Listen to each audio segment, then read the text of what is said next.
Form में आज हम बात कर रहे हैं सुबह से बजट के बारे में। बजट में हमें क्या चीजें देखने को मिली, बजट से क्या हमारी उम्मीदें थी और बजट हमारी उम्मीदों में कितना खरा उठा, जिसके लिए हमने काफी सारे एक्सपर्ट से बात करी, काफी सारी राय ली और देखा कि कौन से सेक्टर में किस तरीके से फोकस किया गया है। अब हमारे साथ जुड़ चुकी है सीए नेहा गुप्ता जी, उनकी भी राय लेते हैं, उनका भी बजट के ऊपर रिएक्शन लेते हैं। नमस्कार मैम, Yes, स्वागत है आपका शो में। Namaste Kanchan. Thank you so much for giving me this opportunity today. So आज बजट की बातें हो रही है। एक इनकम टैक्स की अगर मैं बात करूं या फिर सबसे पहले स्टार्ट करते हैं इंटरिम बजट होता क्या है। मेजरली लोगों को बात पता होगी बट स्टिल कुछ लोग शायद नए जुड़ रहे हैं अभी, तो उनको मैं बता दूं इंटरिम बजट क्या होता है। इंटरिम बजट जिस साल इलेक्शन होता है उस साल लाया जाता है जहां पर कुछ महीनों की परफॉर्मेंस की या कुछ महीनों के बजट एलोकेशन की बात की जाती है। एंड जैसे ही इलेक्शन हो जाते हैं उसके बाद आता है फुल एंड फाइनल बजट। तो इस साल हमारा आया है इंटरिम बजट, और इंटरिम बजट में अगर सबसे पहले इनकम टैक्स की बात की जाए, बीइंग अ सीए सबसे पहले मैं इनकम टैक्स की बात कर रही हूँ बिकॉज वो ही एक मेजर फोकस एरिया है मेरे लिए अभी के लिए। सो इनकम टैक्स में अगर बात करें तो बहुत ज्यादा चेंजेस देखने को नहीं मिले हैं, बट सबसे बड़ा चेंज जो हमने देखा है वो है जो 2010 से पहले की जितनी भी लोगों की लायबिलिटी थी, टैक्स लायबिलिटी, और जो कि 25,000 से कम की थी उसको अब वेव ऑफ कर दिया गया है। इसको सिर्फ इस नजर से ना देख के कि सिर्फ एक 25,000 की लायबिलिटी कम हुई है, इसको ऐसे भी देखना चाहिए कि उससे पहले मैनुअली चीजें होती थी। ऑनलाइन की अगर हम बात करें तो अब आईटीआर ऑनलाइन जा रही है, बट 2010 से पहले मैनुअली आईटीआर जाती थी। तो मैनुअली लायबिलिटी को कैलकुलेट करके उसके पीछे का जो प्रोसेस है उन चीजों को खत्म करने में अभी इतनी प्रॉब्लम्स आ रही है कि बिकॉज उन लायबिलिटीज के लिए हर किसी को डिपार्टमेंट विजिट करना पड़ रहा है। तो निर्मला सीतारमण मैम ने स्पेशली बताया कि 1 करोड़ से ज्यादा लोगों को फायदा पहुंचेगा। तो टैक्स लायबिलिटी जो कि हो सकता है डिपार्टमेंट के किसी क्लरिकल एरर की वजह से भी खड़ी थी बट लोग उसके लिए चक्कर लगा रहे थे, वो भी बहुत कम हो जाएगा, वो भी खत्म हो जाएगा। तो ये एक सबसे बड़ा बेनिफिट है इनकम टैक्स के पर्सपेक्टिव से। सिर्फ ये ना देखा जाए कि इनकम टैक्स में कोई चेंज नहीं आया, ये सबसे बड़ा चेंज है कि 25,000 तक अब वेव ऑफ हो चुका है, जो कि अब इंटरेस्ट पेनल्टी लग के बहुत हद तक बढ़ चुका था। जी सेकंड ठीक अगर है। मैं बात करूं, या प्लीज। जी, तो इनकम टैक्स के बारे में जो कि आपका एक जॉनर भी हम बोल सकते हैं, तो उसके बारे में तो आपने हमें राय दे दी है, लेकिन बजट के लेते हुए काफ़ी लोगों की उम्मीदें थी, काफ़ी सारी चीज़ें थी और जो मेजरली हम बात करें तो आम जनता की, आम जनता का जो सैलरीड क्लास होते हैं, उनको इनकम टैक्स के ऊपर काफ़ी कड़ी नज़र वो रखते हैं कि किस तरीके से बदलाव आएँगे, कहाँ से उनको मुनाफ़ा मिलेगा, कहाँ से वो बेनिफिट उठा सकते हैं। यहाँ पे तो हमें कोई बदलाव नहीं देखने को मिला है एज़ सच, जो पहले था वही हम रिजाइम देख रहे हैं कि इस बार भी है। लेकिन जो एज अ इकोनॉमी अगर हम बात करें, इंडिया की इकोनॉमी के बारे में बात करें, तो वहां पे डेवलपमेंट्स की काफी सारी बातें हुई है, काफी सारे ऐसे सेक्टर्स हैं जिनको फोकस में रखा गया है। एक हो सकता है कि आने वाले टाइम पे उससे हमारे को ओवरऑल बेनिफिट मिल सके। जो नेक्स्ट रिएक्शन आपका होगा बजट को लेके, नेक्स्ट पॉइंटर होगा, वो क्या होगा मैम? सबसे बड़ा जो मेरा पॉइंट है यहाँ पे कि टेक कंपनीज को या फिर टेक लोगों के लिए लोन्स को इंट्रोड्यूस किया गया है, जिसमें या तो इंटरेस्ट फ्री रहेगा या फिर बहुत कम इंटरेस्ट रेट पे लोन दिया जाएगा उन लोगों को। इंडिया में या फिर मैं कहूंगी किसी भी कंट्री में टेक की सबसे ज्यादा रिक्वायरमेंट है, तभी नेशन ग्रो कर पाएगा जब टेक पे काम होगा, आईटी सेक्टर पे काम होगा। तो अगर इंटरेस्ट फ्री लोन ऐसे लोगों को दिया जाएगा जो टेक में आगे बढ़ना चाह रहे हैं, तो ऑब्वियसली हमारी इंडिया ग्रो करेगी। जैसे निर्मला मैम ने बोला कि 2047 तक विकसित भारत का एक ड्रीम है जो पूरा किया जाएगा, यानी जी कि 23 ईयर्स हमारे पास बचे हैं इसको अचीव करने के लिए।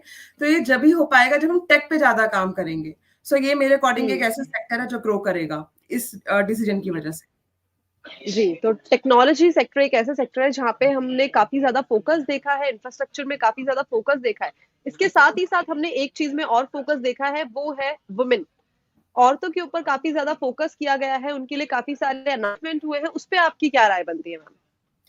विमेन के लिए एक जनरल एनालिसिस भी यहाँ पे दिया गया कि विमेन का इन्वॉल्वमेंट काफी हद तक बढ़ गया है।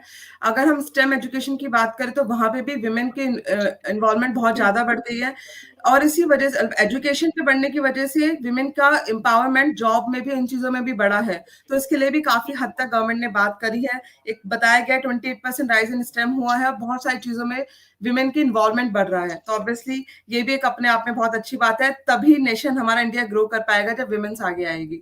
सिर्फ अगर मेन सोसाइटी या मेन लोग आगे काम करेंगे तो देश कभी आगे नहीं बढ़ पाएगा। एंड अगर हम हिस्ट्री देखें तो वही नेशन आगे बढ़े हैं जहां पे विमेन आगे आई है, उन्होंने भी साथ में काम किया है।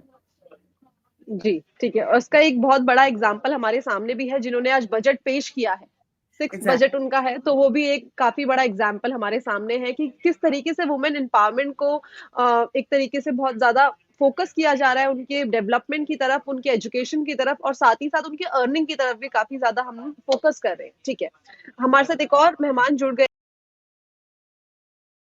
हैं, उनका भी एक बार स्वागत कर लेते हैं। हमारे साथ जुड़ चुके हैं सीए कनन बहल जी। नमस्कार सर, स्वागत है आपका शो में। नमस्कार, thank you so much. Thank you so much sir for joining us. Sir, first reaction अगर आपका बजट को देख के आया, वो क्या रिएक्शन आया कि जो आपकी एक्सपेक्टेशन थी बजट से, ऑल्दो हमें पता था कि ये वोट ऑफ अकाउंट है, तो यहाँ पे हम ज्यादा एक्सपेक्टेशन लेके नहीं बैठे थे प्राइमरली, लेकिन फिर भी बजट के लिए जब भी बजट आता है तो एक कहीं ना कहीं एक एक्सपेक्टेशन जाग जाती है। क्या वो बजट एक्सपेक्टेशन पे खरा उतरा या फिर वो एकदम पेल था? एक एक्सपेक्टेशन मैं कहूँगा जो अच्छी मीट हुई, और एक जो नहीं मीट हुई और होनी चाहिए थी। ये स्टार्टअप जगत को लेकर है कि अगर आप एक एलिजिबल स्टार्टअप है सेक्शन 80 आईएसी की डेफिनेशन के तहत, तो आपको 3 साल के अपने कंसेक्यूटिव ईयर्स के प्रॉफिट पर छूट मिलती है, सब्जेक्ट टू सर्टेन कंडीशंस। वो कंडीशन, वो जो एग्जेम्पशन है, वो उन्हीं कंपनीज के लिए थी जो 31 मार्च 2024 के पहले पहले इनकॉर्पोरेट हो जाती है और एलिजिबल स्टार्टअप 80 आईएसी की डेफिनेशन के हिसाब से बन जाती। अब इस लिमिट को 31 मार्च 2025 तक बढ़ा दिया गया है, which is a positive step, right. तो ये बहुत अच्छी एक न्यूज है सारे स्टार्टअप जगत के लोगों के लिए। एक बुरी खबर जो मैं कहूंगा, जो एक्चुअली सरकार को जिस पे काम करना चाहिए था, ना, आई होप कि जब ये फाइनेंस एक्ट बने और उसके बाद जब फुल बजट आए, दोनों में से किसी एक चीज में इस चीज को इनकॉर्पोरेट कर देना चाहिए।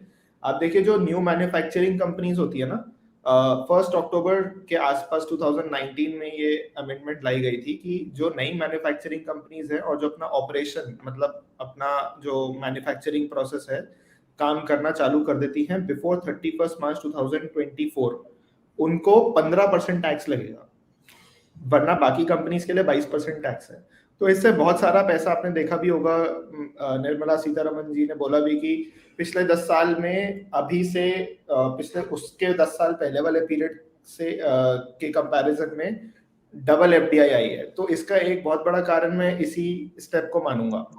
जबकि कोविड भी आया, तब भी हमारे पास इतनी एफडीआई आई, चाइना +1 सेंटिमेंट हुआ, कितना कुछ हुआ, बट इस लिमिट को इंक्रीज नहीं किया गया। अब हमें, क्योंकि फिस्कल डेफिसिट तो ठीक है घट रहा है एक तरीके से, बट अगर हमें जॉब्स बढ़ानी है और हमें और इन्वेस्टमेंट रेज करनी है, हमें इंडोनेशिया और सिंगापुर एक्सेट्रा जैसी कंपनी से, थाईलैंड जैसी कंपनी से अगर हमें एक स्टेप आगे दिखना है इमर्जिंग इकोनॉमीज में, चाइना +1 सेंटिमेंट का अगर हमें असल में बेनिफिट उठाना है, तो हमें ये डेडलाइन एक्सटेंड करनी चाहिए आगे जाके, जो इस बारी नहीं हुई। ये मेरे लिए डिसअपॉइंटमेंट थी, बट हाँ, मैं करता हूँ कि आगे जाके ठीक हो जाए।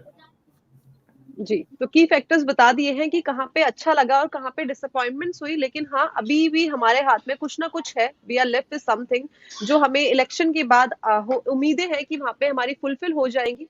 ठीक है, नेहा मैम, आप इस चीज से कितनी सहमति रखते हैं? जो डिसअपॉइंटमेंट कनन सर ने बताई, क्या आपको भी वो लगता है कि वो एक डिसअपॉइंटमेंट है? एग्जैक्टली वो डिसअपॉइंटमेंट है। और जो कि जैसे करण ने बताया कि फिजिकल डेफिसिट कम हो रहा है, तो उसमें एक मेन रीजन मैं बताऊंगी प्राइवेटाइजेशन भी हो सकता है। बिकॉज अगर एयर इंडिया का एग्जांपल ले तो लास्ट ईयर तक 3,000 से 4,000 करोड़ तो उसका लॉसेस एयर इंडिया का गवर्नमेंट की बैलेंस शीट में आता था, क्योंकि वो लोग ही इतने लॉस को वहां पे शो कर जाते थे। तो जिससे अब वो खत्म हो गया, तो ऑब्वियसली फिजिकल डेफिसिट भी कम होगा। तो ये भी एक बहुत बड़ा रीजन है जिस वजह से फिजिकल डेफिसिट हमारा कम हो रहा है। जी, ठीक है, तो फिजिकल डेफिसिट के ऊपर बात कर ली है, सारी की सारी चीजें जान ली है। थैंक यू सो मच आप दोनों का हमारे साथ जुड़ने के लिए, बढ़िया जानकारी देने के लिए। Thanks a lot both of you. Thank you. Thank you. तो ये थे आज के खास पैनलिस्ट, ये थे दोनों के दोनों पैनलिस्ट हमारे, जिन्होंने हमें बताया कि किस तरीके से उनको बजट लगा, क्या डिसअपॉइंटमेंट्स उन्हें बजट से देखने को मिली, साथ ही साथ क्या अच्छी चीजें थी जो बजट में हमें देखने को मिली, चाहे बात वो इंफ्रा के ऊपर हो, चाहे बात वो विमेन के ऊपर हो, चाहे बात वो जो लो मिडिल क्लास है उनकी इनकम के ऊपर हो। ये सारी की सारी जानकारी ले ली है। छोटे से ब्रेक के बाद वापस से मुलाकात होगी। बने रहिएगा, जुड़े रहिएगा और वीडियो को लाइक, शेयर एंड सब्सक्राइब करना मत भूलिएगा।